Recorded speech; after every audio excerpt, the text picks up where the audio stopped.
ആശകൾ ആയിരം ജി പ്രജിത്ത് സംവിധാനം ചെയ്ത് ജയറാമും ജയറാമിൻ്റെ മകൻ കാളിദാസ് ജയറാമും മെയിൻ വേഷങ്ങളിൽ എത്തിയ ആശകൾ ആയിരം കണ്ടു. ഇതിൻ്റെ കൂടെ തന്നെ വന്ന ആശാൻ എന്ന സിനിമ പോലെ തന്നെ സിനിമയ്ക്കുള്ളിലെ സിനിമയാണ് ഇവിടെയും കഥയുടെ ഒരു മെയിൻ ഘടകം. സിനിമ അഭിനേതാവാകാൻ സ്വപ്നം കണ്ട് ജീവിക്കുന്ന ഒരു യുവാവിൻ്റെ ജീവിതത്തിൽ നടക്കുന്ന സംഭവങ്ങളാണ് ആശകൾ ആയിരം പറഞ്ഞിരിക്കുന്നത്. ഒരു ഇടത്തരം കുടുംബത്തിലെ ചെറുപ്പക്കാരൻ സിനിമയ്ക്ക് പുറകിൽ നടക്കുമ്പോൾ കുടുംബത്തിൽ എന്തൊക്കെ സംഭവിക്കുമോ അത്തരം കാര്യങ്ങളാണ് പടത്തിൽ മെയിനായും തുടക്കത്തിൽ പറഞ്ഞിരിക്കുന്നത്.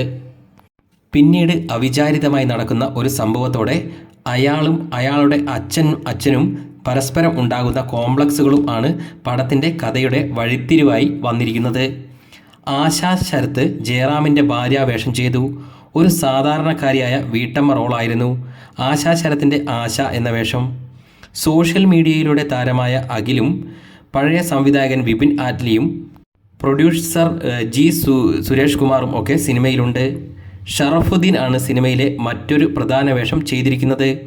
വലിയ ഐക്യു ഇല്ലാത്ത എന്നാൽ നെഗറ്റീവ് ഷെയ്ഡുള്ള സുമിത് രാഘവൻ എന്ന കഥാപാത്രത്തെ ഷറഫുദ്ദീൻ സിമ്പിളായി ചെയ്തു ഫലിപ്പിച്ചു. പക്ക ഒരു ഫാമിലി മൂഡിൽ പോകുന്ന ആശകൾ ആയിരം എന്ന സിനിമയിൽ ജയറാമിൻ്റെ തന്നെ ആത്മവിമർശനങ്ങളും സെൽഫ് ട്രോളുകളും അല്പം കാണാം. പോരാതെ ജയറാമിൻ്റെ പഴയ ഹിറ്റ് ഡാൻസ് നമ്പർ ഗാനം ഇവിടെ വീണ്ടും അവതരിപ്പിച്ചിട്ടും ഉണ്ട്.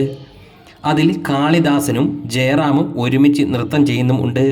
സിനിമ തുടങ്ങുമ്പോൾ തന്നെ രണ്ട് കഥാപാത്രങ്ങളുടെയും സ്വഭാവവും അവരുടെ ഫാമിലി ബാക്ക്ഗ്രൗണ്ടും ഒക്കെ തന്നെ ഒരു ഇൻട്രോ എന്ന പോലെ നമുക്ക് കാണിച്ചു തരുന്നുമുണ്ട്.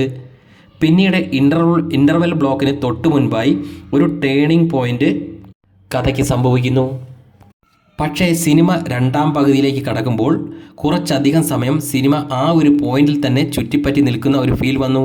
അങ്ങനെ പതിയെ നീങ്ങി പടം എന്താണോ അർഹിക്കുന്നത് അത്തരത്തിലൊരു ക്ലൈമാക്സ് തന്നുകൊണ്ട് നിർത്തുകയും ചെയ്തു. ആനന്ദ് മന്മഥനും പ്രൊഡ്യൂസർ ഗോകുലം ഗോപാലനും ഒക്കെ സിനിമയിലുണ്ട്.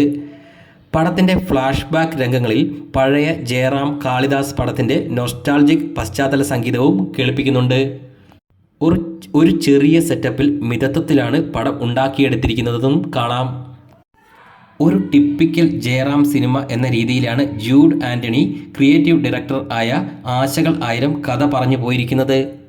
മിഡിൽ ക്ലാസ് ഫാമിലി, അവിടുത്തെ പ്രശ്നങ്ങൾ, സഹോദര സഹോദരി ബന്ധം, ഭാര്യ ഭർത്തൃ ബന്ധം, അയൽക്കാരും പരദൂഷണങ്ങളും തുടങ്ങി ഒരു ജയറാം കുടുംബ പ്രൊജക്റ്റിന് വേണ്ട എലമെൻറ്റ്സ് ഒക്കെ തന്നെ സിനിമയിൽ കാണാം. അതിൻ്റെ കൂടെ ഈ സിനിമയുടെ മെയിൻ വിഷയമായ സിനിമയുടെ അകത്തെ ചില കളികളും കാര്യങ്ങളും ചിത്രത്തിൽ ടച്ച് ചെയ്തു പോകുന്നും ഉണ്ട്. ആകെ നോക്കുമ്പോൾ കുടുംബ പശ്ചാത്തലത്തിൽ കഥ പറഞ്ഞിരിക്കുന്ന ഒരു ശരാശരി ഫീൽ ഗുഡ് ജയറാം സിനിമയാണ് ആശകൾ ആയിരം.